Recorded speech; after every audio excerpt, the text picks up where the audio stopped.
पंजाब की राजनीति में एक बार फिर ईडी की एंट्री का बवाल मच गया है। जी हां, पंजाब के कैबिनेट मंत्री राजीव अरोड़ा के ठिकानों पर हुई छापेमारी के बाद आम आदमी पार्टी के राष्ट्रीय संयोजक अरविंद केजरीवाल ने केंद्र सरकार और बीजेपी पर अब तक का सबसे तीखा हमला बोला है।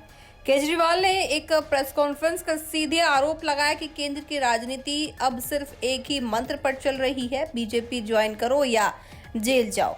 केजरीवाल ने एजेंसियों के दुरुपयोग का मुद्दा उठाते हुए कहा कि आज ईडी और सीबीआई भ्रष्टाचार खत्म करने के लिए नहीं बल्कि विपक्षी पार्टियों को तोड़ने और डराने का औजार बन गई है। उन्होंने संजीव अरोड़ा का पक्ष लेते हुए कहा कि इससे पहले भी 3 दिनों तक उनके घर रेड चलती रही थी जिसमें कुछ नहीं मिला। इसके बावजूद दोबारा छापेमारी करना साफ करता है कि ये कार्यवाही सिर्फ राजनीतिक बदले की भावना से की जा रही है। अपने संबोधन में केजरीवाल ने पश्चिम बंगाल के मुख्यमंत्री शुवेंदु अधिकारी का उदाहरण देकर बीजेपी को घेरा है। उन्होंने सवाल उठाया कि जिन नेताओं पर कभी प्रधानमंत्री और अमित शाह खुद भ्रष्टाचार के आरोप लगाते थे, वे बीजेपी में शामिल होते ही बेदाग कैसे हो गए। केजरीवाल ने तंज कसते हुए कहा कि अगर संजीव अरोड़ा भी आज बीजेपी में शामिल हो जाए तो शायद उनके घर छापेमारी तुरंत रुक जाएगी। केजरीवाल यही नहीं रुके, उन्होंने केंद्र की तुलना ऐतिहासिक तानाशाहों से करते हुए पंजाब की संस्कृति का मुद्दा उठाया है। उन्होंने कहा कि पंजाब गुरुओं की धरती है और यहाँ के लोग अत्याचार के सामने झुकना नहीं जानते। केजरीवाल के अनुसार केंद्र सरकार औरंगजेब जैसी नीति पर अपनी राजनीति कर रही है, लेकिन पंजाब की जनता इस अन्याय के खिलाफ मजबूती से आवाज उठाती रहेगी। संजीव अरोड़ा पर हुई इस कार्यवाही ने पंजाब से लेकर दिल्ली तक सियासी पारा चढ़ा दिया है। आइए आपको सुनाते हैं कि आखिर अरविंद केजरीवाल का और क्या कुछ कहना है। आज सुबह से पंजाब सरकार में आम आदमी पार्टी के मंत्री संजीव अरोड़ा जी के घर पे ईडी की रेड चल रही है। ईडी का काम है कि देश के अंदर अगर कहीं मनी लॉन्ड्रिंग हो रही है तो उसको रोकना, उसकी जांच करना।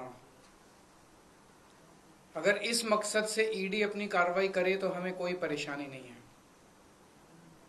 लेकिन जो हमने देखा कि जब से मोदी राज आया है इस देश के अंदर, सीबीआई भ्रष्टाचार के रोकने के लिए काम नहीं करती और ईडी मनी लॉन्ड्रिंग रोकने के लिए काम नहीं करती। वो सिर्फ और सिर्फ दूसरी पार्टियों को तोड़ने, उनके नेताओं को डराने, धमकाने और उन्हें बीजेपी में शामिल कराने का काम करती हैं। आज सुबह से जो संजीव अरोड़ा जी के घर पे कार्रवाई चल रही है वो भी उसी दिशा में एक कार्रवाई है। संजीव अरोड़ा के घर पे ईडी कोई मनी लॉन्ड्रिंग की जांच करने नहीं आई। पिछले 1 महीने के अंदर ये दूसरी ईडी की रेड है संजीव अरोड़ा जी के यहाँ। एक बार 17 अप्रैल को आई थी ईडी। संजीव अरोड़ा जी के जितने ठिकाने थे, गुड़गांव में, लुधियाना में, दिल्ली में, हर जगह उन्होंने रेड की। 3 दिन तक रेड चली। उस 3 दिन की रेड में ऐसा क्या था जो नहीं मिला, जो ढूंढने आज आए हैं। मैं बताता हूं कि उन 3 दिन की रेड में क्या नहीं मिला जो आज ढूंढने आए हैं।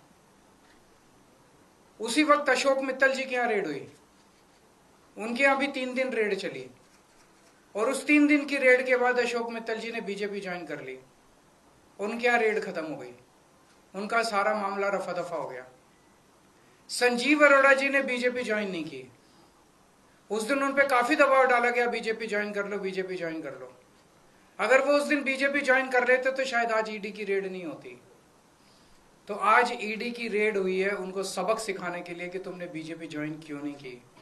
या तो बीजेपी ज्वाइन कर लो और नहीं तो गिरफ्तार कर लिए जाओगे। इसलिए आज ईडी की रेड हुई है। यह बहुत ही दुख की बात है जिस तरह से एजेंसीज को दुरुपयोग किया जा रहा है मोदी राज के अंदर। पंजाब को खासकर मोदी जी टारगेट कर रहे हैं। पंजाब के लोगों के साथ धक्का किया जा रहा है, पंजाब के लोगों के साथ नाइंसाफी की जा रही है, पंजाब के लोगों को कुचलने की कोशिश की जा रही है, पंजाब के लोगों के साथ अन्याय किया जा रहा है।